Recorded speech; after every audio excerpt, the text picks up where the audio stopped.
उनको लगा कि ये मर चुके हैं, तो उनका एक जो पाकिस्तानी जो कमांडर था उसने अपने जवानों को आदेश दिया कि इनको रीचेक करो, इनमें से कोई जिंदा तो नहीं है। तो उनके पाकिस्तान के 2 सैनिक आए, आकर के हमारे जवानों के शरीर के अंदर गोलियां दागने लगे। तो मैं बेहोश था, लेकिन इतना बेहोश नहीं था कि उनको सुन ना सकूं या देख ना सकूं। तो जब मेरे सामने वाले साथी को जो सीने में आकर 4-4, 5-5 जो राउंड के ब्रस्ट मारे, डेड बॉडी ऐसे उछलती थी ऊपर की तरफ, सामने वाले को मारा, बगल वाले को मारा, मैं भी इस तरह से ऐसे पड़ा हुआ था। उसने फर्स्ट में यहां पर ब्रस्ट मारा, फिर मेरे पैर में 2 जगह पे मारा। उसको मैं देख रहा हूं कि धुआं निकल रहा है, लेकिन उस गोले की पीड़ा को चुपचाप पड़ा सहता रहा और उनको यकीन हो गया कि इनमें से कोई जिंदा नहीं। फिर बहुत गालियां दी, बूट की ठोकरें मारी। फिर काफी देर के बाद में उनका जो कमांडर था उसने बोला कि इनके वेपन उठा लो, और नीचे जो हिंदुस्तान का पोस्ट है उसके ऊपर दूसरे जो उनके साथी थे उनको सूचना दिया, उसके ऊपर कब्जा हमला कर दो।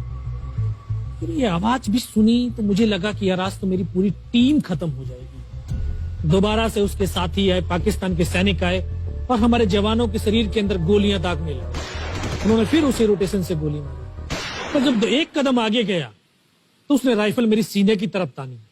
तब मुझे लगा यार अब नहीं बचूंगा, लेकिन कहते हैं कि जाको राखे साइयां मार सके ना कोई।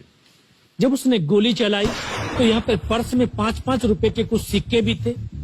जब गोली जाकर के सिक्कों पे टकराई तो मुझे भी आभास हुआ कि तो मर गया।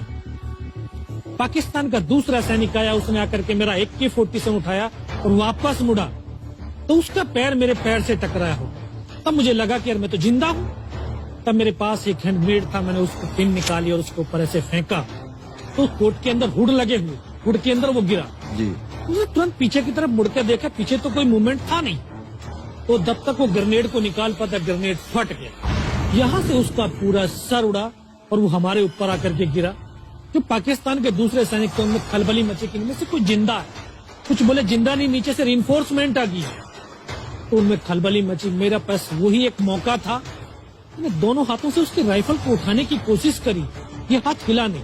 एक हाथ से राइफल उठाई, वहां से ब्रस्ट फायरिंग किया, 4-5 पाकिस्तानी सैनिकों को मौत की नींद सुला दी।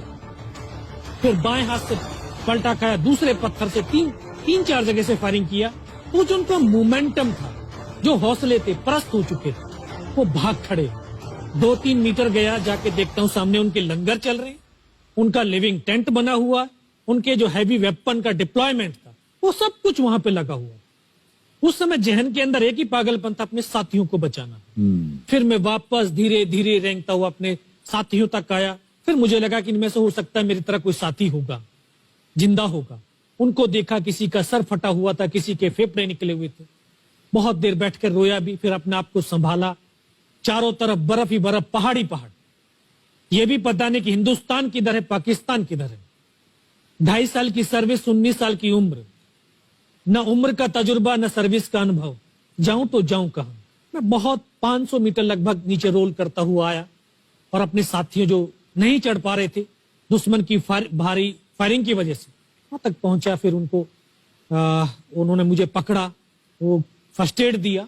फिर वहां से जो हमारे कमांडिंग ऑफिसर कर्नल कुशाचंद ठाकुर, फिर उनको सूचना दिया। तो ये लगभग 1:30-2 बजे का समय था।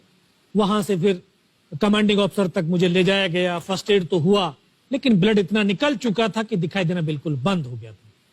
जब उनके पास पहुंचा तो उन्होंने बोला, बेटा मेरे को पहचानता मैं कौन हूं? बस अब आवाज सुनाई दे रही है। बोला, मैं तेरा कमांडिंग ऑफिसर कर्नल कुशालचंद ठाकुर। मैं, जय हिंद साहब, बहुत तेज सर्दी लग रही है। तो उनका जो लिविंग टेंट था उसमें के अंदर लेटाया, 3-4 स्टॉप जलवाए, थोड़ी सी गर्मी महसूस हुई। मैं, साहब थोड़ा सा पानी पिला दो। बोला, ठीक है पानी पिलाते हैं। तभी डॉक्टर साहब आए गए, उन्होंने ग्लूकोज की बोतल पिलाई, थोड़ी सी एनर्जी महसूस हुई। उन्होंने बोला, बेटा कुछ बता सकता हूं? मैं कहा, सब बता सकते हैं।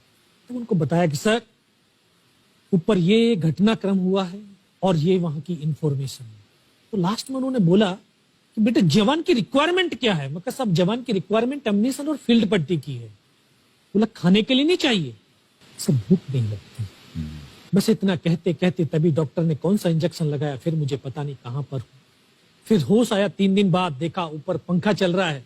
पता चला कि 92 बेस हॉस्पिटल श्रीनगर, और वहीं से मुझे बेस हॉस्पिटल दिल्ली रेफर कर दिया और 16 महीने तक उस हॉस्पिटल में मैं रहा। 16 महीने तक आपका इलाज चलता रहा? जी।